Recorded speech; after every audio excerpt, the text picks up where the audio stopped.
ಅವನ ಕಟ್ಟುಮಸ್ತಾದ ದೇಹ ಮತ್ತು ಸುಂದರವಾದ ಶರೀರಕ್ಕೆ ಮಾರು ಹೋಗಿ ಹೋಟೆಲ್ನಲ್ಲಿ 2 ದಿನ ಅವನ ಜೊತೆ ಕಳೆದೆ. Hi friends, welcome back to my channel. ಕತೆ ತುಂಬ ಇಂಟ್ರೆಸ್ಟಿಂಗ್ ಆಗಿದೆ. ಪ್ಲೀಸ್ ಕತೆನ ಪೂರ್ತಿಯಾಗಿ ಕೇಳಿ. ನನ್ನ ಹೆಸರು ಅಮೃತ. ನನ್ನ ವಯಸ್ಸು 31. ನನಗೆ 26ನೇ ವಯಸ್ಸಿನಲ್ಲಿ ಮದುವೆಯಾಗಿದ್ದು. ಈ ಕತೆ ನಡೆದಿದ್ದು 28ನೇ ವರ್ಷ, ಅಂದರೆ ಮದುವೆಯಾಗಿ 2 ವರ್ಷದ ನಂತರ. ನಾನು ಒಂದು ಖಾಸಗಿ ಕಂಪನಿಯಲ್ಲಿ HR ಆಗಿ ವರ್ಕ್ ಮಾಡುತ್ತಿದ್ದೆ. ನನ್ನ ಗಂಡ IT ಕಂಪನಿಯಲ್ಲಿ ವರ್ಕ್ ಮಾಡುತ್ತಿದ್ದರು. ನಮ್ಮಿಬ್ಬರ ಸಂಬಂಧ ಅಷ್ಟೇನೂ ಚೆನ್ನಾಗಿರಲಿಲ್ಲ. ಸಣ್ಣ ಸಣ್ಣ ವಿಷಯಗಳಿಗೆ ನಾವು ಜಗಳವಾಡುತ್ತಿದ್ದೆವು. ಇದೆಲ್ಲವನ್ನು ನನ್ನ ತಾಯಿಯ ಬಳಿ ಹೇಳಿದಾಗ ಅವರು ಒಂದು ಮಗುವನ್ನು ಮಾಡಿಕೊಂಡರೆ ಎಲ್ಲವೂ ಸರಿಯಾಗುತ್ತದೆ ಅಂತ ಸಲಹೆ ಕೊಟ್ಟರು. ಇದನ್ನು ನನ್ನ ಗಂಡನಿಗೆ ಹೇಳಿದಾಗ ಅವರು ಸಹ ಒಪ್ಪಿಕೊಂಡರು. ಅಂದು ಅವರು ಬೆಂಗಳೂರಿನಲ್ಲಿ ಒಂದು ಸೆಮಿನಾರ್ಗಾಗಿ ಹೋಗಿದ್ದರು. ಮಾರನೇ ದಿನ ನನ್ನ ಕಂಪನಿಯ ಆ್ಯನ್ಯುವಲ್ ಮೀಟಿಂಗ್ಗೆ ಹೋಟೆಲ್ಗೆ ಹೋಗಬೇಕಿತ್ತು. ಆ ಮೀಟಿಂಗ್ 3 ದಿನ ಇತ್ತು. ಹಾಗೆ ಆ ಹೋಟೆಲ್ನಲ್ಲಿ ಇರಬೇಕಾಯಿತು. ಬೆಳಗ್ಗೆ 8:15ಗೆ ಚೆಕ್ ಇನ್ ಮಾಡಿ ಕಾನ್ಫರೆನ್ಸ್ ರೂಮ್ಗೆ ಹೋದೆ. ನಾನು ಮಿನಿ ಸ್ಕರ್ಟ್ ಧರಿಸಿದ್ದೆ. ಅದು ನನ್ನ ಮೊಣಕಾಲು ಮೇಲಕ್ಕೆ ಬರುತ್ತಿತ್ತು. ಹಾಗೆ ಟೈಟ್ ಆಗಿರೋ ಟೀ ಶರ್ಟ್ ಹಾಕಿದ್ದೆ. ಕಾರಿಡಾರ್ ಬಳಿ ಒಬ್ಬ ಯಂಗ್ ಹುಡುಗನನ್ನು ನೋಡಿದೆ. ಅವನು ತುಂಬ ಹ್ಯಾಂಡ್ಸಮ್ ಆಗಿದ್ದ. ಸುಮಾರು 28 ವರ್ಷದ ಪ್ರಾಯ ಇರಬಹುದು. ಅವನು ಟೀ ಶರ್ಟ್ ಹಾಕಿದ್ದ. ಕಟ್ಟುಮಸ್ತಾದ ದೇಹ. ಅವನ ಬೈಸೆಪ್ಸ್ ನೋಡಿದರೆ ಬಾಡಿ ಬಿಲ್ಡರ್ನಂತೆ ಕಾಣುತ್ತಿದ್ದ. ಅವನ ಕಣ್ಣುಗಳು ಕೆಲವು ಕ್ಷಣ ಒಂದಾದವು. ದಿನದ ಉಳಿದ ಸಮಯವನ್ನು ಮೀಟಿಂಗ್ನಲ್ಲಿ ಕಳೆದೆ. ಸಾಯಂಕಾಲ ಮೀಟಿಂಗ್ ಮುಗಿಸಿ ನಂತರ ಹೊರಗೆ ಬಂದಾಗ ಕಾರಿಡಾರ್ನಲ್ಲಿ ಮತ್ತೆ ಅವನನ್ನು ನೋಡಿದೆ. ಇಬ್ಬರು ಒಬ್ಬರನ್ನೊಬ್ಬರು ನೋಡಿಕೊಂಡು ಸಾಗುವಾಗ ಸಣ್ಣದಾಗಿ ಸ್ಮೈಲ್ ಕೊಟ್ಟ. ನಂತರ ಅವನು ಜಿಮ್ ಕಡೆಗೆ ಹೋದ. ನಾನು ನನ್ನ ರೂಮ್ಗೆ ಹೋದೆ. ನಾನು ರೂಮ್ನನ್ನು ನನ್ನ ಸಹೋದ್ಯೋಗಿ ನಳಿನಿ ಜೊತೆಗೆ ಶೇರ್ ಮಾಡಿಕೊಂಡಿದ್ದೆ. ಸ್ವಲ್ಪ ರೆಸ್ಟ್ ಮಾಡೋಣ ಅಂತ ಮಲಗಿಕೊಂಡರೆ ಅವನ ಮುಖ ಎದುರಿಗೆ ಬರುತ್ತಿತ್ತು. ಸಡನ್ನಾಗಿ ನಳಿನಿ ನನ್ನನ್ನು ಎಬ್ಬಿಸಿ ಊಟಕ್ಕೆ ಕರೆದಳು. ನಾನು ಡ್ರೆಸ್ ತೆಗೆದು ಟೀ ಶರ್ಟ್ ಚೇಂಜ್ ಮಾಡಿಕೊಂಡೆ. ಊಟಕ್ಕೆ ಹೋದೆ. ಊಟ ಮುಗಿಸಿ ನಳಿನಿಗಾಗಿ ಕಾಯುತ್ತಿದ್ದೆ. ಅವಳು ಕೈ ತೊಳೆಯಲು ಹೋಗಿದ್ದಳು. ಸಡನ್ನಾಗಿ ಯಾರೋ ನನ್ನ ಕಿವಿಯಲ್ಲಿ ರೂಮ್ ನಂಬರ್ 803 ಅಂತ ಹೇಳಿದರು. ನಾನು ಸಡನ್ನಾಗಿ ನೋಡಿದರೆ ಅದೇ ಹುಡುಗ ಮತ್ತೆ ರೂಮ್ ನಂಬರ್ 803 ಅಂತ ಹೇಳಿ ಒಂಥರ ಸ್ಮೈಲ್ ಕೊಟ್ಟು ಹೊರಟು ಹೋದ. ನನಗೆ ಅವನ ಬೋಲ್ಡ್ನೆಸ್ ನೋಡಿ ಆಶ್ಚರ್ಯವಾಯಿತು.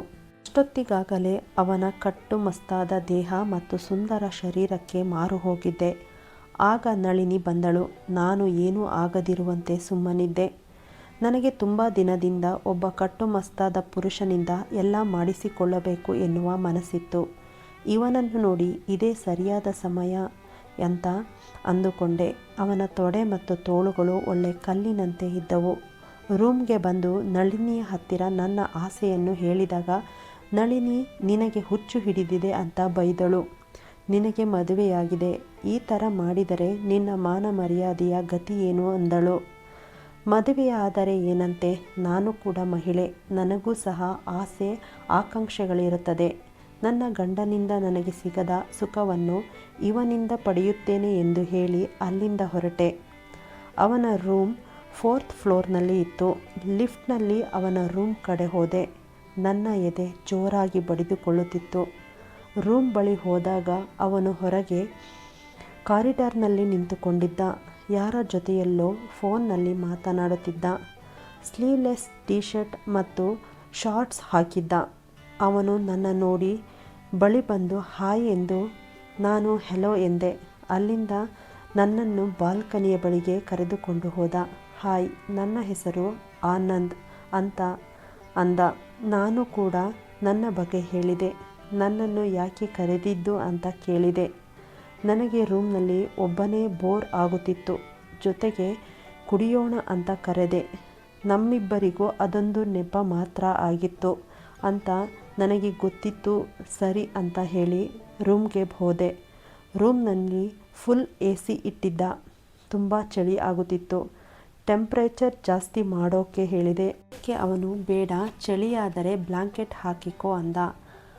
ಆಗ ಅವನು ಡ್ರಿಂಕ್ಸ್ ರೆಡಿ ಮಾಡಿದ. ನಾನು ಒಂದು ಪೆಗ್ ಕೈಗೆತ್ತಿಕೊಂಡು ಕುಡಿದೆ. ನನಗೆ ಸ್ವಲ್ಪ ಅಮಲು ಏರುತ್ತಿತ್ತು.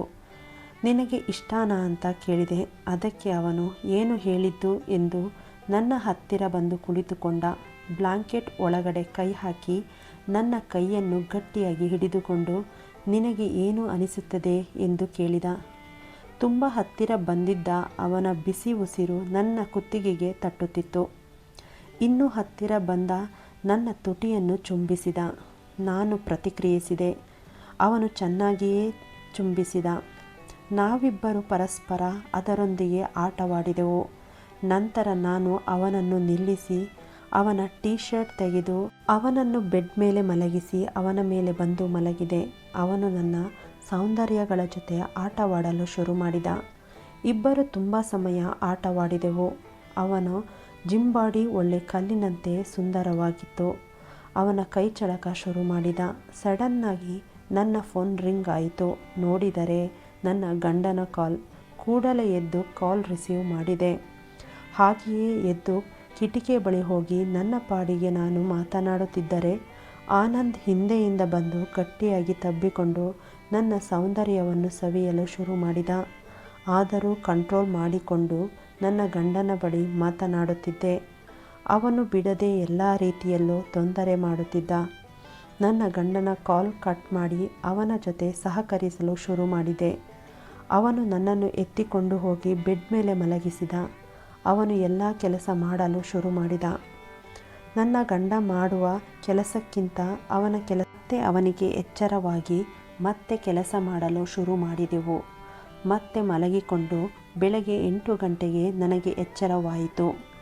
ನಾನು ಎದ್ದು ಬಾತ್ರೂಮ್ಗೆ ಹೋಗಿ ಫ್ರೆಶ್ ಅಪ್ ಆಗಿ ಬಂದೆ. ಅವನು ನನಗೆ ಕಾಯುತ್ತಿದ್ದ. ಮತ್ತೆ ನನ್ನನ್ನು ಬಿಡಲಿಲ್ಲ. ಅದು ಮುಗಿದ ಮೇಲೆ ನಾನು ಮೀಟಿಂಗ್ಗೆ ಹೋಗಬೇಕಾಯಿತು. ಮತ್ತೆ ರಾತ್ರಿ ಬರುವ ಪ್ರಾಮಿಸ್ ಮಾಡಿ ಹೊರಗೆ ಹೋದೆ. 2 ರಾತ್ರಿ ಕೂಡ ನಾವಿಬ್ಬರು ಒಂದೇ ರೂಮ್ನಲ್ಲಿ ಎಲ್ಲ ಕೆಲಸ ಮಾಡಿದೆವು. 2 ದಿನಗಳ ನಂತರ ನಮ್ಮ ಮನೆಗೆ ಅಂದು ಹೊರಟೆವು. ನಂತರ ಮನೆಗೆ ಬಂದು ನನ್ನ ಗಂಡನ ಜೊತೆ ಕೂಡ ಎಲ್ಲ ಕೆಲಸವನ್ನು ಮಾಡಿಸಿಕೊಂಡೆ. ಸ್ವಲ್ಪ ದಿನಗಳ ನಂತರ ಮೆಡಿಕಲ್ ಚೆಕಪ್ ಮಾಡಿಸಿದಾಗ ನಾನು ಪ್ರೆಗ್ನೆಂಟ್ ಎಂದು ತಿಳಿಯಿತು. ನಂತರ ಯಾವತ್ತೂ ಆನಂದ್ನನ್ನು ಭೇಟಿಯಾಗಲಿಲ್ಲ. ಈಗ ನನ್ನ ಮಗನಿಗೆ 3 ವರ್ಷ. ಆದರೆ ತುಂಬ ಆ್ಯಕ್ಟಿವ್, ಅದೇ ಸ್ಟೈಲ್ ಹೊಂದಿದ್ದಾನೆ. ಯಾರ ಸ್ಟೈಲ್ ಎಂದು ನಾನು ನಿಮಗೆ ಹೇಳಬೇಕಾಗಿಲ್ಲ. ಈ ಕತೆ ನಿಮಗೆ ಇಷ್ಟ ಆದರೆ ಲೈಕ್ ಆ್ಯಂಡ್ ಸಬ್ಸ್ಕ್ರೈಬ್ ಮಾಡಿ. ಧನ್ಯವಾದಗಳು.